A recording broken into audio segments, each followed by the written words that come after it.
So let's talk now about the super stock option strategy. And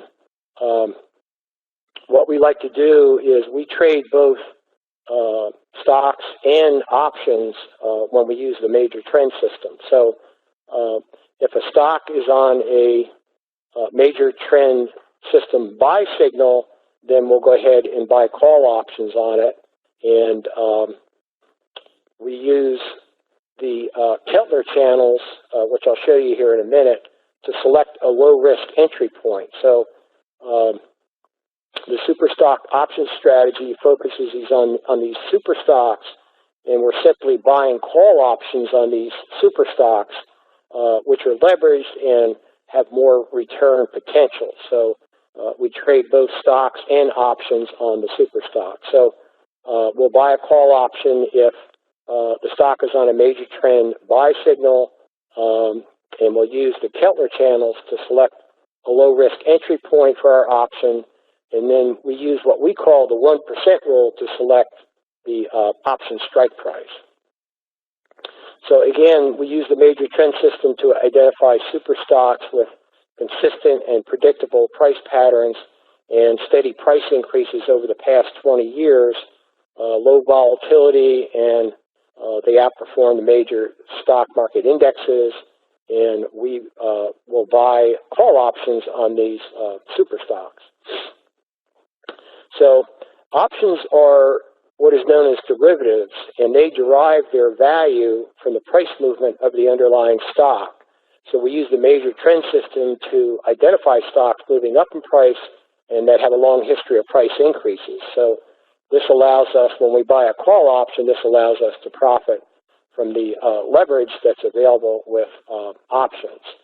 And then once we decide to buy a call option on a super stock, then we use the Keltner channels to identify a low-risk entry point. And the Keltner channels are simply an overbought, oversold indicator. They're very similar to the Bollinger Bands. And when the price of the stock is trading up near the upper channel, this is a daily price chart from of Home Depot, and then we have the three Keltner channels on this price chart. We have the upper channel, the middle channel, which is this dotted line, and then the lower channel. So the Keltner channels act as an overbought, oversold indicator. When the price of the stock is up near this upper channel, or it's above the upper channel, then the stock is overbought, and it will usually retrace. So we can see that Home Depot follows this pattern. It got overbought here because it's actually above the upper channel, sells off, overbought, sells off, overbought, sells off, overbought, sells off. So we want to avoid buying our call option or our stock when the stock is overbought and it's trading up near this upper channel. And we'll just simply wait till it trades near the middle channel or the lower channel before we take our entry. And this usually works out for us in getting a low-risk entry. So we want to wait until the price movement is in this middle trading near the middle or the lower channel before we make our entry. So, and we don't want to buy when it's overbought, trading up near the upper channel. And the Keltner channels, of course, they use daily price movement for the Keltner channel. So this is a shorter term, and we know that the stock's already in a major trend buy signal, so what we're simply trying to do is select an entry point for a stock that's already moved up substantially and hopefully get a lower risk entry point. And we just use the standard parameters. You can download these for free on stockcharts.com, and we just use the standard parameters of 20, 2.0, and 10. And if you just click the chart for this, it'll show the daily price pattern along with the three Keltner channels. So let's look at some actual examples of trades we took, option trades that we took on super stocks. And this first example we'll look at was for Starbucks, and we looked at this just a minute ago, and we can see Starbucks in a very strong price uptrend, and it stayed above the 20-month EMA here since 2009, so a long price increase. So the question is, where do you want to jump into the stock if you want to enter it for the first time? And so that's why we use these Keltner channels, because they allow us to enter a trade that's been on a buy signal for a long time. So here's a daily price chart of Starbucks and with the Keltner channels, and we can see, it's already made a big price movement. So the question is, where do you jump in? So right here, we can see the Keltner channels drop, or the price of the stock dropped down to this middle Keltner channel, and so we bought Starbucks, the 40 strike call option at $13.75. So we actually added to our position. We already had Starbucks, but we added to our position right here when the stock dropped to the middle channel, and you can see the stock went up after our entry, so we got a low-risk entry off of that. Here's another example of an option that we purchased recently. This was for the utilities ETF. Here's the long-term monthly price chart of the utilities ETF, and we waited until it dropped down towards this middle channel, and that was on March 2nd. So right in here, it dropped down towards that middle channel, so we went and bought the utilities ETF 40 strike call at 630. So this has about a 33% return so far, and we bought this on March 2nd. So here's another example, consumer staples ETF, and you can see on a long-term buy signal here, according to the major trend system, and the consumer staples ETF went on a buy signal back here in mid-2009 and has had very steady price increases since then. So we wanted to add to our position, so we waited for a pullback here and bought the 45 strike call at 650. So these are just examples of how to use the Keltner channels to find an entry point on a stock or an ETF that's already been in a price uptrend for a while, and you simply want to participate and you want to enter and get a lower risk entry. So these are examples of using the Keltner channels to get a low risk entry because the stocks did not retrace much from our entry point. So this, when we use these Keltner channels, it helps prevent getting stopped out of our option position. So let's see here, super stock trading profits. These are just stocks that we've traded for a long time, and we've had substantial profits on these. These are just trades that we've owned for a long time. Home Depot, the NASDAQ 100 index. You can see the NASDAQ 100 index actually went long in mid 2009. It's been on a buy signal ever since. So this has been one that we've traded for a long time, and it's really a good stock to trade because you're participating in a high growth sector. But if you buy the index, you can see it's not as volatile as buying individual stocks. So this is a way to participate in these NASDAQ stocks without taking on a lot of risk. So this has been a great index for us. Okay, let's talk about what we call the 1% rule for selecting an option strike price. And whenever you decide that you're going to buy a call option, you could have hundreds or even thousands of strike prices to choose from. So the question is, which strike price do you select? select when you're going to take an option trade. So we use a very simple rule of thumb. We call it the 1% rule. And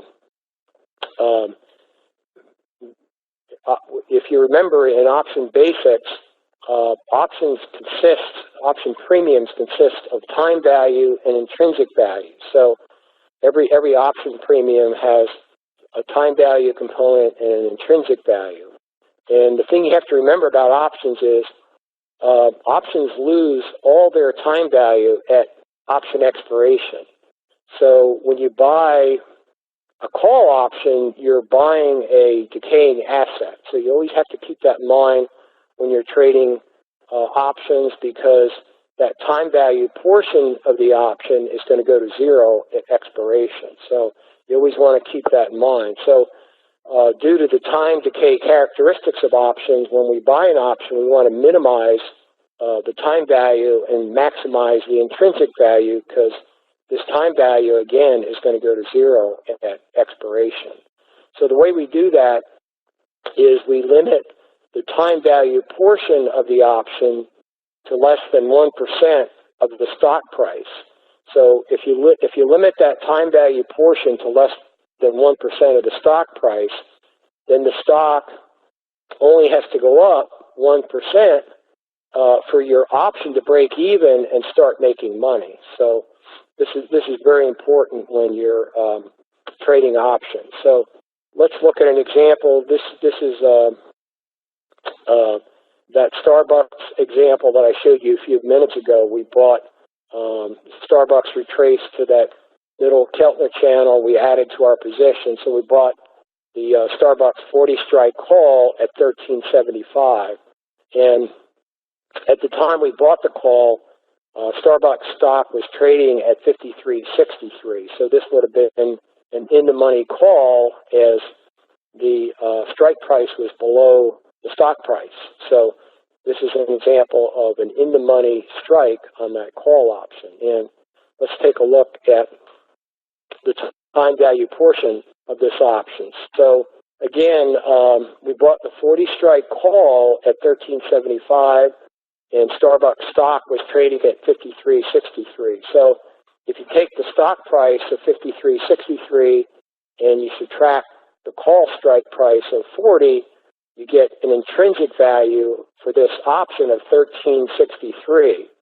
So we paid $13.75 for the option, and it had an intrinsic value of $13.63. So if we subtract that intrinsic value from the premium that we paid, you can see we only had 12 cents of time value. So what that means is Starbucks stock only had to go up 12 cents, and this option is going to start making money. So we like to, whenever we trade options, we like to purchase strike prices that will start producing profits for that option if the stock only goes up 1%.